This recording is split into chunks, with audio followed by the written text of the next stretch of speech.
कुछ बच्चे बहुत ज़िद करते हैं या बात नहीं सुनते, कहना नहीं मानते। इस तरह के बच्चे थोड़े स्टबर्न या ज़िद्दी होते हैं। इस तरह के बच्चों की परवरिश करना वालिदैन के लिए थोड़ा मुश्किल होता है, बल्कि एक चैलेंजिंग टास्क की तरह होता है। बच्चा ज़िद कब करता है या क्यों करता है, या ज़िद का मतलब क्या है। बच्चा जब ज़िद करता है ना, तो उसको कोई खिलौना चाहिए होता है, या उसने कोई चीज़ खानी होती है, या उसने कहीं जाना होता है। अब मतलब कि अपनी पसंदीदा चीज़ की वो फ़ौरन डिमांड करता है और चाहता है कि बस उसको फ़ौरन मिल जाए, तो उसे ज़िद करना कहते हैं। अक्सर बच्चे सब्र नहीं करते। आज इसी टॉपिक में मैं आपके साथ बात करूंगी और 5 ऐसे बेहतरीन तरीके आपके साथ शेयर करूंगी कि आप बच्चों को हैंडल करना आपके लिए बहुत आसान हो जाएगा, जिससे बच्चों के अंदर ज़िद भी ख़त्म हो जाएगी और वालिदैन के लिए भी अपने बच्चों को हैंडल करना आसान हो जाएगा, और वालिदैन बच्चों के अंदर सब्र का एलिमेंट भी पैदा कर सकेंगे। तो आज के व्लॉग का आगाज़ करते हैं। अस्सलाम वालेकुम वरहमतुल्लाहि वबरकातुहू। अल्हम्दुलिल्लाह, अल्लाह पाक का लाख लाख शुक्र है, मैं बिल्कुल ठीक हूँ, और अल्लाह पाक से दुआ है कि आप सब लोग भी ठीक हों, खैर वाफियत से हों। आमीन सुम्मा आमीन। कुछ बच्चे ज़िद्दी या चिड़चिड़े क्यों होते हैं? या तो वो बच्चों में सब्र का मादा ख़त्म हो चुका होता है, या फिर सिरे से होता ही नहीं। ये दो वजूहात होती हैं बच्चों के ज़िद करने की। बच्चों में आपने शुरू से ये चीज़ यानी सब्र पैदा ही नहीं किया होता, और जब वो थोड़ा सा बड़ा हो जाता है, ज़िद करने लगता है, तो आप कहते हैं कि ये बहुत ज़िद करता है, ये इतना ज़िद्दी क्यों है, इसको सब्र करना चाहिए। तो सब्र वो कहाँ से करे? ना तो वो बाय बर्थ सब्र लेकर आया है, ना और ये गॉड गिफ्टेड होता है। बच्चों को सब्र करना सिखाया जाता है, बच्चे के दिमाग में इंस्टॉल किया जाता है। शुरू से ही जो चीज़ें बच्चों को सिखा दी जाती हैं ना, यानी गुड मैनर्स, अच्छी आदतें जो हम बच्चे के अंदर डाल देते हैं, वो बड़े होने तक उनके साथ रहती हैं। जिस तरह गीले सीमेंट को हम अपनी मर्ज़ी से मोल्ड कर सकते हैं, जैसे चाहे उसको शेप दे सकते हैं, इसी तरह हम बच्चों के दिमाग में भी स्टार्टिंग से डाल देते हैं, तो वो उनके साथ हमेशा ज़िंदगी भर रहती हैं। बच्चों के दिमाग में सब्र या पैशन किस तरह इंस्टॉल किया जा सकता है? देखिए, जब बच्चे में सब्र आ जाता है ना, तो ऑटोमेटिक उसकी ज़िद भी कंट्रोल होती चली जाती है। सब्र बच्चों में डेवलप करना बहुत ज़रूरी है। ये इंसान की बहुत बड़ी सिफ़त होती है। अल्लाह ताला ने भी इरशाद फरमाया है कि मैं सब्र करने वालों के साथ हूँ।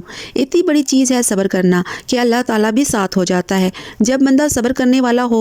लेकिन हम शुरू से बच्चों के अंदर सब्र डाल ही नहीं पाते, तो बच्चों की जवानी और फिर बुढ़ापे तक उनके साथ यही मसला रहता है कि उनको हर चीज़ इंस्टेंट मिलनी चाहिए, और वो बेसब्रे रहते हैं। और यही बच्चे जो छोटे होते हैं, तो जब टीन एज में होते हैं, तो कुछ वालिदैन जो मुझे सुन रहे हैं, जिनके बच्चे अभी थोड़े बड़े हैं, 10, 12, 13 या टीनेजर्स हैं, तो वो इस बात को अच्छी तरह समझ सकते हैं कि हाँ, हमारे बच्चे अब जवानी में हमारी बात नहीं सुनते, या ज़िद करते हैं, या किसी चीज़ के लिए सब्र नहीं करते। इनको हर चीज़ बस फौरी तौर पर चाहिए।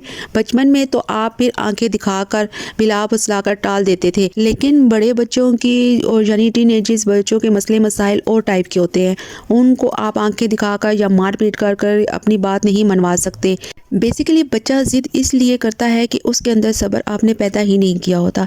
हमारे पास यानी वालिदैन के पास क्या फार्मूला होता है कि इसका इलाज ये होता है कि हम बच्चे से जान छुड़ाने के लिए या तो फ़ौरन उसको चीज़ लेकर दे देंगे क्योंकि वो ज़िद कर रहा है, या फिर हम डंडा उठा लेते हैं। बीइंग अ पेरेंट, आप ये सोचें कि बच्चे में सब्र मिसिंग है, तो आप उसकी ज़िद का इलाज कर रहे हैं, सब्र नहीं सिखा रहे। तो कभी ऐसा होता है कि मार पीट कर, डांट कर बच्चे को साबिर बनाया जाए, उसके अंदर सब्र पैदा किया जाए? ऐसा पॉसिबल है क्या? बिल्कुल ऐसा पॉसिबल नहीं है। इस तरह करने से बच्चा ढीठ, ज़िद्दी और हर दरम हो जाएगा। बच्चों में मार पीट करना और सब्र पैदा करना एक दूसरे से बहुत अलग है। देखें, जब बच्चा ज़िद कर रहा होता है तो वो ढीठ होता है, हर दर्मी दिखाता है, तो उस वक्त जो हम बच्चे के साथ मार पीट करते हैं, उस वक्त तो बच्चा चुप कर जाता है, आपसे डर जाता है, और डर कर, सहम कर आपकी बात मान लेता है, लेकिन उसका नुकसान बहुत ज़्यादा होता है, आपको भी और बच्चे को भी। और ये अमल बच्चे के अंदर बिल्कुल सब्र पैदा नहीं करता। वक्ती तौर पर तो वो चुप कर जाता है, लेकिन अगेन फिर किसी और चीज़ के लिए ज़िद करने लगता है, फिर मार खाता है, फिर ज़िद करता है। तो हमें असल वजह पर जाना चाहिए, बच्चे की ज़िद भी ख़त्म हो जाए और उसके अंदर सब्र भी पैदा हो जाए। बस मैं आपसे कुछ सिंपल 5 तरीके शेयर करूँगी। वैसे तो इस टॉपिक पर बहुत बात हो सकती है, लेकिन वीडियो लॉन्ग ना हो, तो पहला जो तरीका मैं आपके साथ बच्चे के अमल शेयर कर रही हूँ, उसमें आपने ये करना है कि बच्चा जब भी किसी चीज़ की डिमांड करता है ना, तो उसको फ़ौरन चीज़ ना लेकर दें, बल्कि उसको एक मुकर्रर टाइम दें कि आपको ये चीज़ मिल जाएगी, लेकिन इतनी देर के बाद मिलेगी, खाने के बाद मिलेगी, या 2 घंटे के बाद मिलेगी। आप ये जो टाइम ड्यूरेशन आप दे रहे हैं ना, इस टाइम में बच्चा अपने अंदर सब्र का मादा पैदा करना शुरू करेगा। यहाँ आपने ये भी देखना है कि बच्चे की ज़िद किस टाइप की है, किस लेवल की है। इस तरह की ज़िद तो नहीं है कि बच्चा किसी चीज़ के लिए बहुत पेंसिल हुआ है, मतलब कि पागल हुआ है, दीवाना हुआ है कि किसी चीज़ के लिए, तो उसे फ़ौरन वो बच्चे को वो चीज़ दे दें। अब ये भी नहीं कि आप जो है बच्चे को कहें कि कल मिलेगी, फ़लाँ दिन मिलेगी। आपने बस छोटी-छोटी चीज़ों से स्टार्ट लेना है और इस दौरान आपने चेक करना है कि आया जो 2 घंटे या 3 घंटे या शाम का टाइम आपने बच्चे को दिया है, बच्चा इसमें सब्र कर रहा है कि नहीं। हो सकता है कि बच्चा हर घंटे के बाद आकर आपसे पूछ रहा हो कि मम्मा आपने 5 बजे का या फ़लाँ टाइम दिया था, क्या वो टाइम हो गया है? इस तरह बच्चा अगर बार-बार आएगा तो ये जो टाइम ड्यूरेशन है ना, इसको बोलते हैं कि आप बच्चे की तरबियत कर रहे हैं, उसे सब्र करना सिखा रहे हैं। तरीके से, प्यार से और छोटे-छोटे तरीक़ों से आपने तरबियत करनी है और बच्चे के अंदर सब्र पैदा करना है। और छोटी-छोटी चीज़ों से आपने इस तरह स्टार्ट करना है। अब ये भी नहीं कि जब भी बच्चा आपसे कोई चीज़ मांगे तो आपने उसी वक्त उसकी तरबियत करनी है। कुछ चीज़ें आपने उसी टाइम पर बच्चे को दे देनी है, लेकिन कुछ चीज़ों के लिए आपने बच्चे को सब्र करना सिखाना है। दूसरा अमल आपने क्या करना है कि बच्चे को ना सब्र के बारे में कोई स्टोरी सुनाई जाए।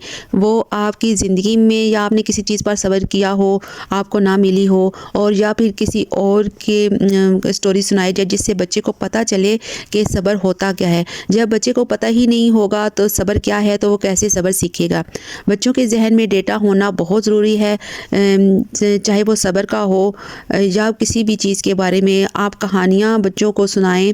इस तरह बच्चे सब्र करना, सच बोलना, बुराई से बचना, इस तरह के बच्चों की बहुत सारी चीज़ें सिखा सकते हैं। जब बच्चे के दिमाग में डेटा होगा कि इस वक्त मैंने क्या करना है और इस वक्त मेरी मम्मा ने क्या किया था, तो इस तरह बच्चों के लिए सब्र करना और बहुत सारी चीज़ें करना बहुत आसान हो जाता है। फिर वही बात आ जाती है कि बच्चे करता देखते हैं वही करते हैं। दूसरा, जब बच्चा कोई चीज़ डिमांड करता है किसी खिलौने की या किसी चीज़ के खाने की, तो फ़ौरन उसको बाज़ार से लाकर हम दे देते हैं और कभी-कभी उसकी पसंदीदा चीज़ का हम बच्चे को सरप्राइज़ करते हैं। ऐसा हर वक्त ना करें, कभी-कभी करें। आपने बच्चे को जो खिलौने और चॉकलेट्स वगैरह देनी है तो उसका आप इस्तेमाल बच्चे की तरबियत में कर सकते हैं। वो इस तरह के, जब आपने चीज़ लानी हो तो बच्चे को पहले से बता दें कि अगर आपने रात में लानी है तो दिन को बच्चे को बता दें कि मैं रात को आपके लिए चॉकलेट लाऊंगी या मैं आपको चॉकलेट दूंगा।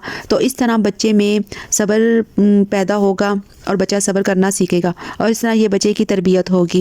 इसी तरह जब बच्चा कोई चीज़ मांगे तो उसको कोई टारगेट दें कि आपने फ़लाँ काम करोगे तो मैं आपको ये चीज़ दूंगी। कोई भी ऐसा काम जो या फिर घर में कोई काम, छोटे-मोटे काम में हेल्प बच्चे की या उसके स्कूल का होमवर्क। और कभी-कभी ऐसा होता है कि कुछ काम ऐसे होते हैं जो बच्चों को बहुत मुश्किल लग रहे होते हैं और वो कोशिश भी नहीं कर रहे होते। तो जब बच्चे को पता होगा कि मैं ये फ़लाँ काम करूँगा तो मुझे ये चीज़ मिलेगी, तो फिर बच्चा भी उस काम को तवज्जो से करने की कोशिश करेगा। और जब बच्चा कोई काम करके चीज़ बच्चे को मिलेगी ना, तो उसे पता होगा कि मेरी अचीवमेंट भी इसमें शामिल है और कोई चीज़ें ऐसे ही नहीं मिल जाती, चीज़ों के लिए मेहनत करनी पड़ती है। इस तरह बच्चों को भी ये रियलाइज़ होगा और इस तरह बच्चे को ये भी पता चलेगा कि सिर्फ एक ही रास्ता नहीं है चीज़ को पाने की, कि ज़िद करना, बल्कि उसे दूसरा रास्ता भी पता चलेगा कि अगर मैं किसी चीज़ में हेल्प करूँगा या कोई काम करूँगा तो मुझे ये चीज़ मिल जाएगी। अगर आपको हमारी वीडियोस अच्छी लगती हैं तो प्लीज़ लाइक, सब्सक्राइब और शेयर करें और एक प्यारा सा कमेंट्स करें, इससे हमारी हौसला अफजाई होती है। अपना बहुत सारा ख्याल रखें, मुझे दुआओं में याद रखें। अल्लाह हाफिज़।